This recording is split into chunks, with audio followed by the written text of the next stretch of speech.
Hello everyone, welcome to ZChem chemistry classes. तो भाई आज हम कंटिन्यू करने वाले हैं अपनी केमिस्ट्री ऑफ एल्काइन। भाई एक लेक्चर हमारा हो चुका है, आज ये हमारा सेकंड लेक्चर है। भाई आपको पता है कि हमने लास्ट लेक्चर में स्टार्ट किया था केमिस्ट्री ऑफ एल्काइन। और हाँ भाई आपको बता दें, chemistry of alkyne last lecture में हमने स्टार्ट किया था और इसका हमारा एक लेक्चर हो चुका है। और सर आज हमारा लेक्चर नंबर सेकेंड है, ठीक है। और आपको पता है ये किस चीज़ के लिए भी, ये है हमारे लिए, अगर हम बात करें, हम बीएससी फिफ्थ सेमेस्टर केमिस्ट्री के लिए पढ़ रहे हैं। इसमें आपको पता है भी हमारे पास दो बुक है। पहली बुक है ऑर्गेनिक सिंथेसिस, दूसरी है rearrangement and chemistry of group element. Organic synthesis A में हमने chemistry of alkene and cycloalkene, chemistry of alkene हम पढ़ चुके हैं। Unit number 3 chemistry of alkyne को स्टार्ट किया था, इसका एक लेक्चर हो चुका है, दूसरा हम कर रहे हैं। सर दूसरे पेपर में भी 2 यूनिट हमारी हो चुके हैं और इनके सबके जो जितनी भी क्लासेस हैं वो सब हमने डाल रखी है अपने जेडकेम केमिस्ट्री क्लासेस यूट्यूब चैनल पर। आप जाएंगे, आप प्लेलिस्ट में जा सकते हैं, प्लेलिस्ट में आप ढूंढ सकते हैं, वहाँ मिल जाएगा। अगर आपको वहाँ ना मिले तो सीधा जो लेक्चर भी देख रहे हो इसके डिस्क्रिप्शन में जाइए, वहाँ पर सभी प्लेलिस्ट के लिंक आपको दे रखे, तो आप डायरेक्ट क्लिक करेंगे, सीधा आप अपनी प्लेलिस्ट में पहुँच जाएंगे। चलिए भाई, लास्ट लेक्चर में हमने जाना था एल्काइन का थोड़ा सा इंट्रोडक्शन पार्ट कि एल्काइन क्या होता है, उनके स्ट्रक्चर्स क्या होते हैं, साथ ही साथ एल्काइन कितने टाइप्स की होती हैं, टर्मिनल होती है, नॉन टर्मिनल होती है। अगर हमारा जो ट्रिपल बॉन्ड है वो एक और आ रहा है, एक साइड में आ रहा है, एक छोर पर आ रहा है, दैट इज टर्मिनल, और अगर बीच में आ रहा है तो वो हमारा नॉन टर्मिनल होता है। फिर उसमें हमने ये भी जाना था कि सर जो हमारे पास वन एल्काइन होता है वो हमारा एसिडिक नेचर का होता है। और एसिडिक नेचर का इन द सेंस हम बोल सकते हैं एसिडिक नेचर का है इस, क्योंकि उसके पास एस पे एवरेशन होता है और एस पे एवरेशन की वजह से उसमें परसेंटेज एस करेक्टर होता है, तो वो इजीली एच प्लस देने के बाद स्टेबल हो जाता है। ये सब हम लास्ट क्लास में जान चुके थे और उसके बेस पर हमने ये रिएक्शन भी करके देखी थी। आज हम जानने वाले हैं, जो आज का टॉपिक हमारा, उसमें हम करने वाले हैं एल्काइन की प्रिपरेशंस। बहुत छोटी सी यूनिट है, ज़्यादा बड़ी यूनिट है नहीं। एल्काइन की प्रिपरेशन, उसके बाद केमिकल प्रॉपर्टी और फिजिकल प्रॉपर्टी, देन एंड है, और कुछ है नहीं इस यूनिट में। आज के लेक्चर में हम एल्काइन की प्रिपरेशन करने वाले हैं, मतलब कुछ ऐसी रिएक्शंस को पढ़ने वाले हैं जहां पर हम एल्काइन को बना सकते हैं, ठीक है।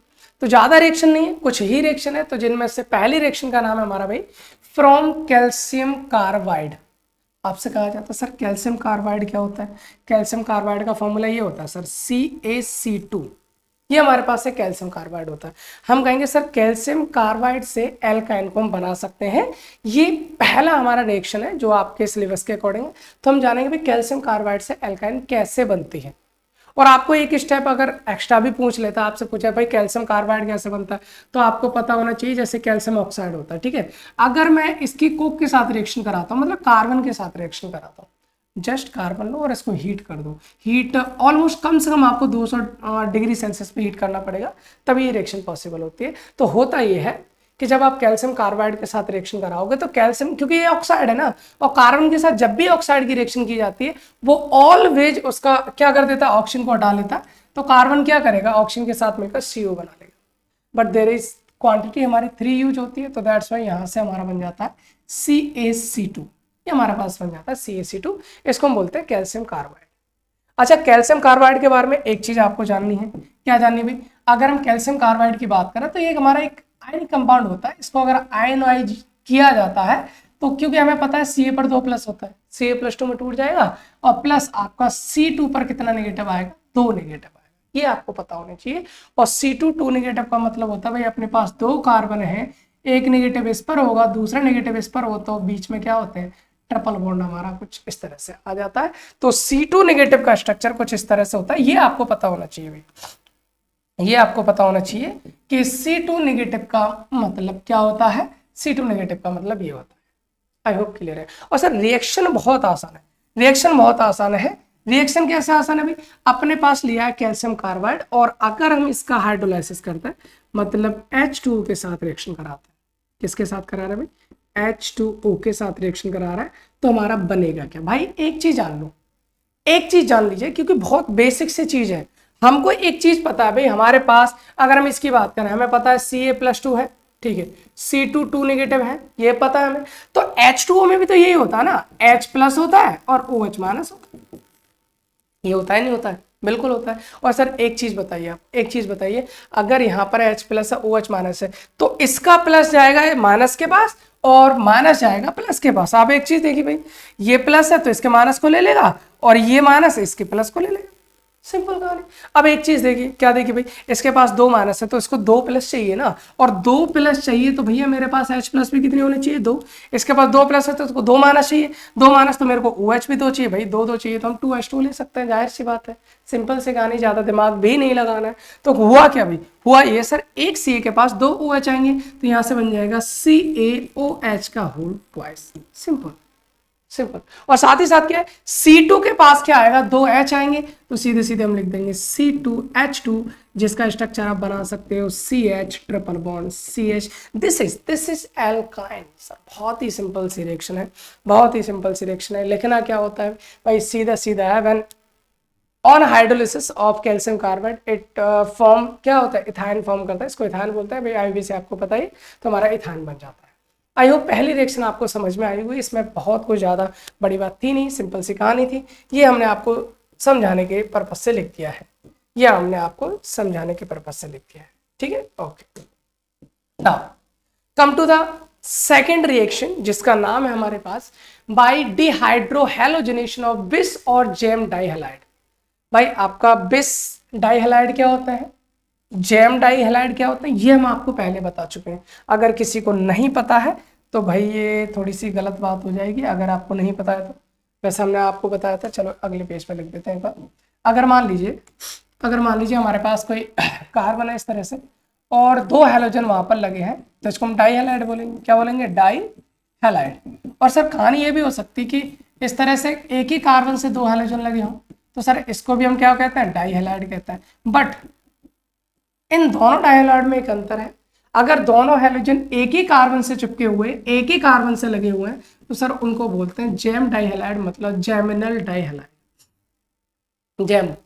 अगर दोनों कार्बन अलग अलग कार्बन से लगे, सॉरी दोनों हैलोजन अलग अलग कार्बन से लगे हैं, वो भी बराबर वाले अलग अलग से लगे ना, तो उसको बोलते हैं विसनल डाइहैलाइड, यानी कि विस डाइहैलाइड। इतनी बात आपको पता होनी चाहिए।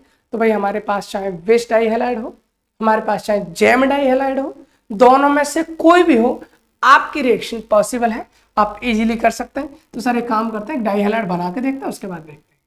यहाँ पर हमने जैसे मान लीजिए हमने ले लिया CH डबल बॉन्ड CH2 ले लेते हैं, डाइहैलाइड है, okay, CH2 single bond CH2, और यहाँ पर हमने एक हैलोजन इधर लगा दिया, मान लो Cl लगा दिया, और एक इधर लगा दिया Cl।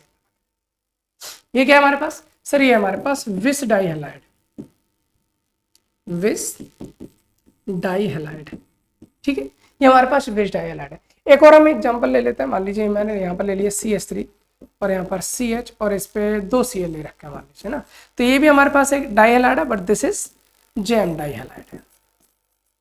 अब ध्यान से सुन लेना, दोनों रिएक्शन को एक एक करके करेंगे। पहले रिएक्शन को हम करते हैं भाई कि जो हमारे पास विस डाइहैलाइड है उसको हम कैसे करेंगे।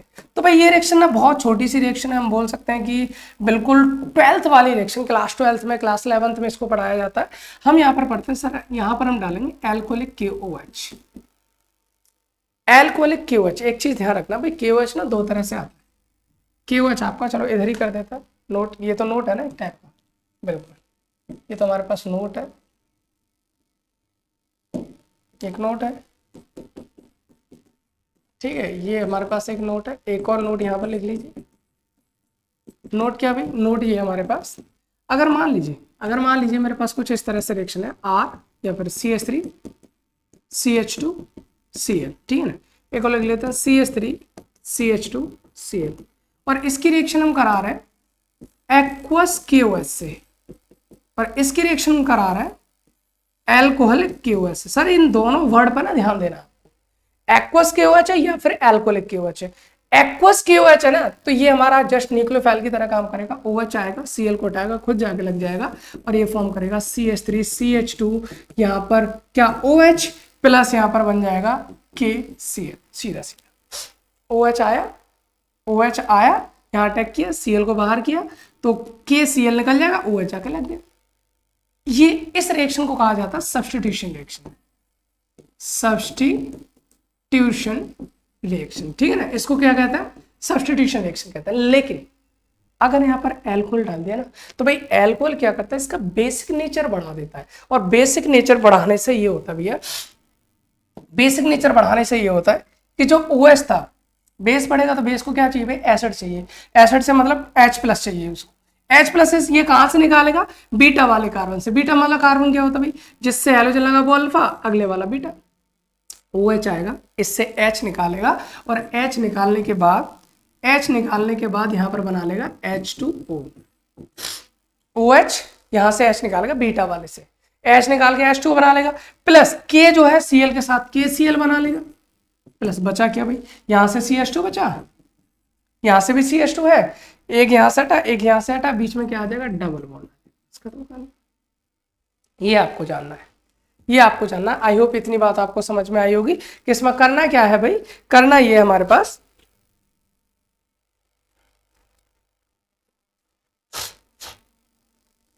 थोड़ा सा तबीयत गड़बड़ चल रही थी, चलिए कोई नहीं, सर्दी है और कुछ नहीं। हाँ भाई, अगर एक्वस KOH हमने लिया तो सीधा सीधा OH हैलोजन को हटाया, खुद जाके लग जाएगा, रिएक्शन का नाम होता है सब्स्टिट्यूशन रिएक्शन। लेकिन अगर हमने एक्वस की जगह एल्कोहलिक ले रखा है तो KOH काम क्या करेगा भाई, ये काम ये करेगा, OH बीटा वाले से हाइड्रोजन निकालेगा, KCl निकालेगा, दोनों के बीच में डबल बॉन्ड आ जाएगा, एल्कीन बन जाएगा, और इस रिएक्शन का नाम होता है elimination reaction. Elimination reaction, elimination reaction होता है।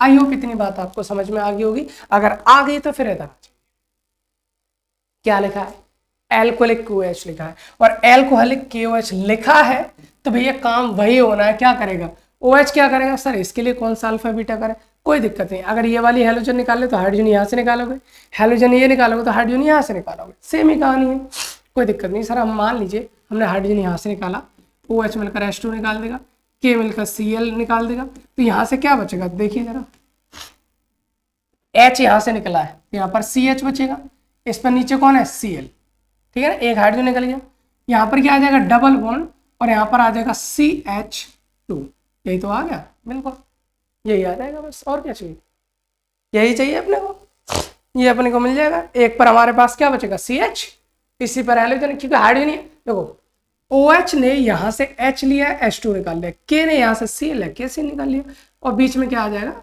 डबल बॉन्ड, ठीक है, बीच में आ गया हमारे पास डबल बॉन्ड।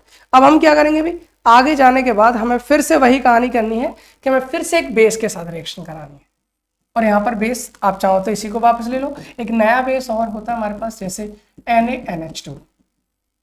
आपने NaOH का नाम सुना है, हाँ बिल्कुल सुना है। अगर OH हटाकर NH2 लगा दो तो ये भी एक बहुत अच्छा बेस होता है, सोडामाइड बोलते हैं इसको। तो ये क्या करेगा भाई, ये भी कहानी वही करेगा। कहानी क्या करेगा सर, ये करेगा कि Na आएगा, Cl के साथ NaCl निकालेगा, बिल्कुल ठीक है, और दूसरा NH2 आएगा, दूसरे वाले से NH3 निकाल लेगा, और बनेगा क्या भाई, बचेगा क्या, बचेगा सर यहाँ से Cl गया, CH, यहाँ से H गया, यहाँ पर भी CH, पहले 2 बॉन्ड थे, अभी कितने हो जाएंगे, 3, और ये बन गया हमारे पास एल्काइन। खत्म कर एल्काइन फॉर्म हो। इस हाइड्रोजन की जगह एक एक कुछ और लगा लो तो बड़ा कुछ भी बना सकते हो आप, कोई प्रॉब्लम नहीं। ये तो विश डाइहैलाइड से बनाया था। अगर मान लीजिए हम कराते हैं जैम डाइहैलाइड से तो रिएक्शन सेम ही है, रिएक्शन सेम ही है। सर हमें क्या लेना है, एल्कोहलिक KOH ले लो, ठीक है, एल्कोहलिक NaOH भी ले सकते हो, इसमें कोई दिक्कत नहीं। H यहाँ से निकलेगा, Cl यहाँ से निकलेगा, तो एक H2 निकल जाएगा, एक आपका KCl निकल जाएगा, बीच में क्या बचेगा, CH2 डबल बॉन्ड CHCl, ये बचेगा। फिर से हम रिएक्शन NaNH2 से करा दो, चलो NaNH2 से आप रिएक्शन कराओगे तो NaCl के साथ NaCl निकाल लेगा, NH2H के साथ NH3 निकाल लेगा, बचना क्या सर, बचना वही है, बनना वही है, एल्काइन ही बनना है।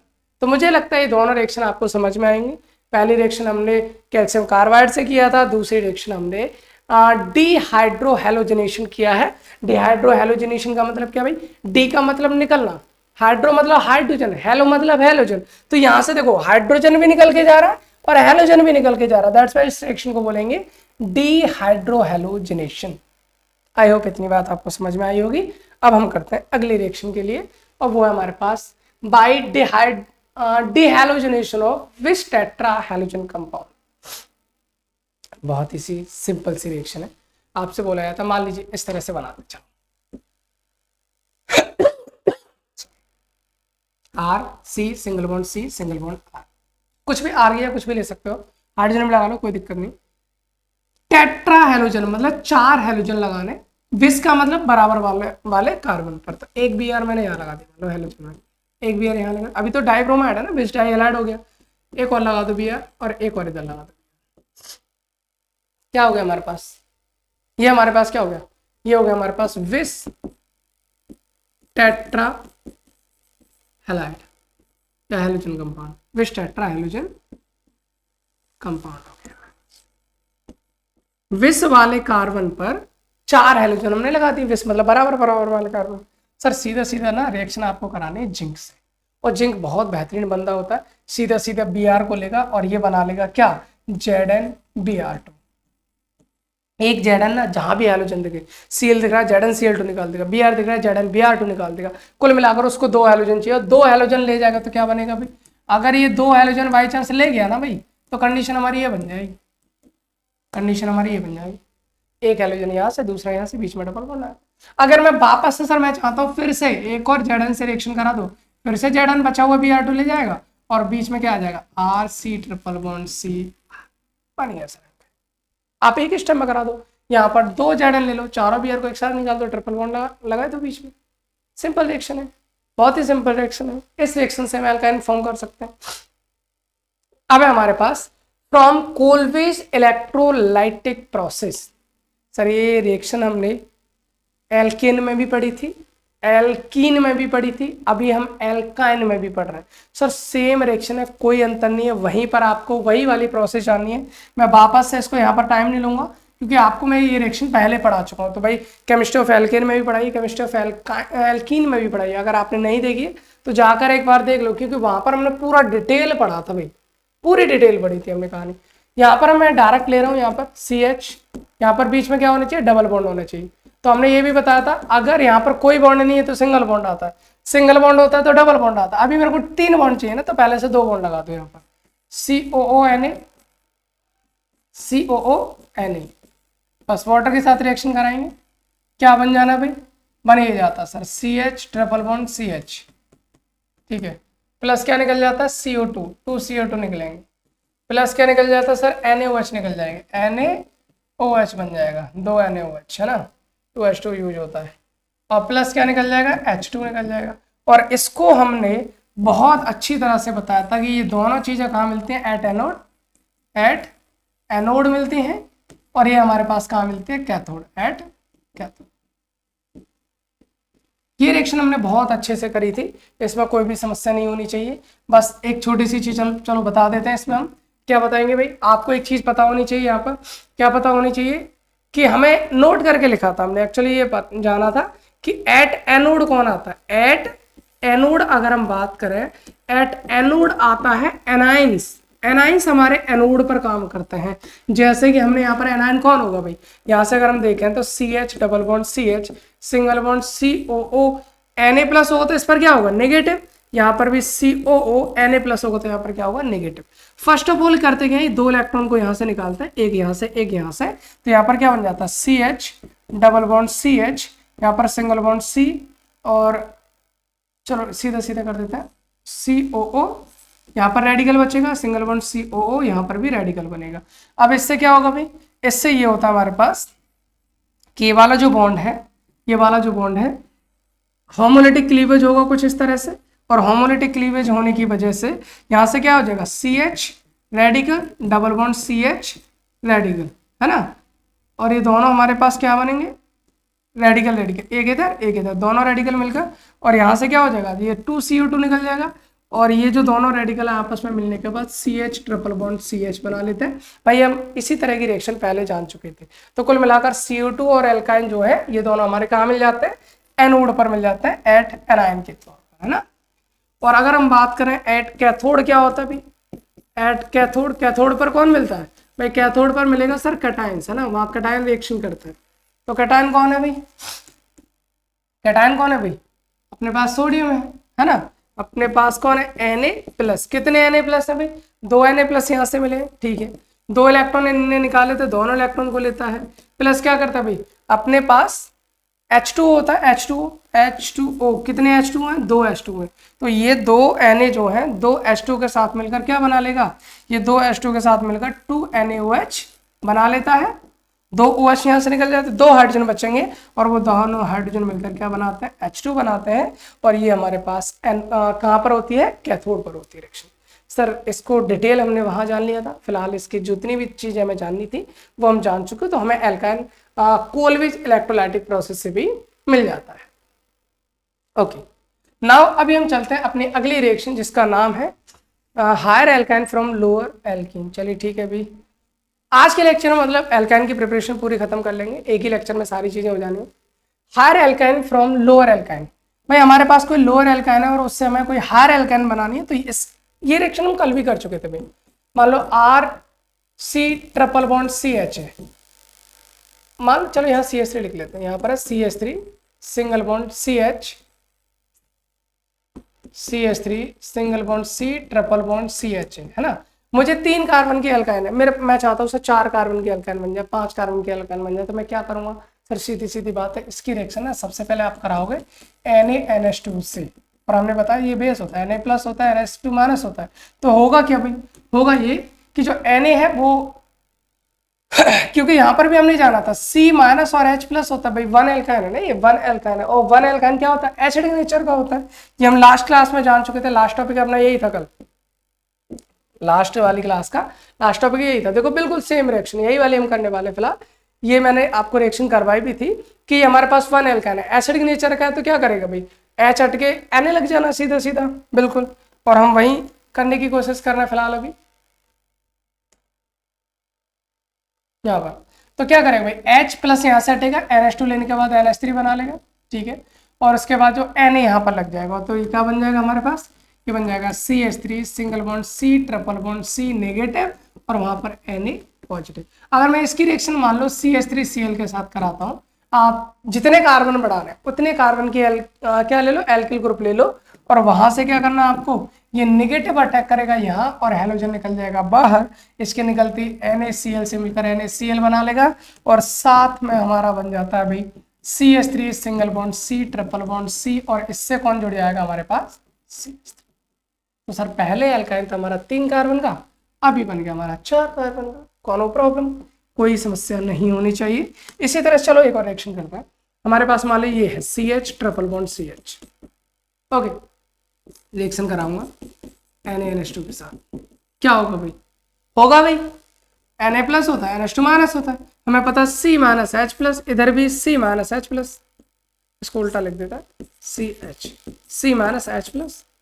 यही तो होता है बिल्कुल। तो यहां से हम 2 यूज कर सकते हैं, 2 यूज करने से क्या होगा भाई, इधर भी Na लग जाएगा, इधर भी Na लग जाएगा, C-Na+, ठीक है। अब यहां से आप एल्किल ग्रुप की रिएक्शन कराओगे, मान लो कोई भी एल्किल ग्रुप है, मैंने यहाँ पे लिख दिया CH3Cl, में भी मैंने 2 ले लिए, 2 ले लिए तो क्या होगा भाई, 2 ले लिए तो ये होगा, एक नेगेटिव यहाँ अटैक करके इसको बाहर करेगा, दूसरे वाला भी यहाँ अटैक करके दूसरे वाले को बाहर करेगा, क्या हो जाएगा सर, वो ये जाएगा C ट्रिपल बॉन्ड C तो है ही, इस तरफ जुड़ जाएगा एक CH3 जुड़ जाएगा उस तरफ। तो आपने क्या किया भाई, आपने ये किया कि 2 कार्बन से 4 कार्बन की एल्काइन भी बना ली, 3 से भी 4 की बना ली, आप जितने की बनाना चाहो उतने की बना सकते हैं, बट 1 एल्काइन यानी कि टर्मिनल एल्काइन होना चाहिए। Okay sir, now come to the from chloroform, ये हमारी एल्काइन की प्रिपरेशन की लास्ट रिएक्शन है, बस इतना ही काफी है, बाकी जो भी जरूरत होगी उसको हम टाइम टू टाइम करते चलेंगे। From alkyne, sorry from chloroform, chloroform का स्ट्रक्चर सबको पता होता है, बहुत सिंपल सिलेक्शन होती है।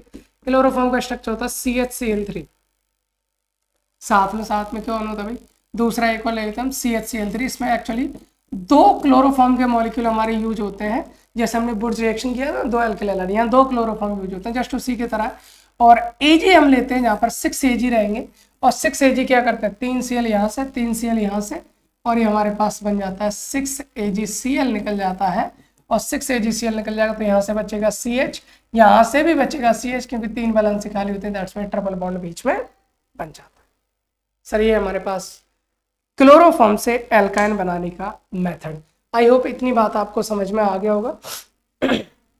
ये इस टॉपिक में कुछ ज़्यादा है नहीं, छोटा सा टॉपिक है, तो भाई अब तक हमने एल्काइन के 2 लेक्चर कर चुके हैं। फर्स्ट लेक्चर में हमने थोड़ी सी चीज़ें जानी थी, एल्काइन के बारे में इंट्रोडक्शन पार्ट जाना था, वन एल्काइन एसिडिक नेचर क्यों रखता है वो भी जाना था। फिर हमने प्रिपरेशन कर लिया आज के लेक्चर में। आने वाले लेक्चर में इसकी फिजिकल प्रॉपर्टीज और केमिकल प्रॉपर्टीज ज़्यादा से ज़्यादा इसके मुझे लगता है 2 लेक्चर और होंगे, उसके बाद ये यूनिट पूरी फिनिश हो जाएगी। फिर आपको मिलते हैं अगले किसी और यूनिट के साथ, ठीक है ना। तो चलिए फिलहाल इस लेक्चर को यहीं समाप्त करते हैं। मिलते हैं आपको अगले लेक्चर में एक नई एनर्जी के साथ। लेकिन एक उम्मीद जरूर करना चाहेंगे कि जितना हो सके भाई उतना लेक्चर को शेयर करो, लोगों तक तो भेजो जिसको चाहिए, जो पढ़ना चाहता है, जिस लेवल के लिए पढ़ना चाहता है, क्योंकि हम पूरी कोशिश करते हैं कि आपको लोअर लेवल से हायर लेवल तक की सारी चीज़ें आपको पढ़ाई जाए, आपको दी जाए, ताकि आपका जो भी आप चाहे कॉम्पिटेटिव एग्जाम की प्रिपरेशन करने वाले हों, CUT के लिए पढ़ने वाले हों, या BSc के लिए पढ़ रहे हो, या MSc के लिए पढ़ रहे हो, या फिर आप आगे अगर किसी कंपटीशन में जाना चाहते हो, नेट के लिए जाना चाह रहे हो, गेट के लिए जाना चाह रहे हो, जैम के लिए जाना चाह रहे हो, तो वहाँ पर ये सारी की सारी चीज़ें बहुत हेल्पफुल रहें, इसलिए हम वही कोशिश करते हैं। चलिए फिलहाल मिलते हैं आपको अगले लेक्चर में। Thanks for watching.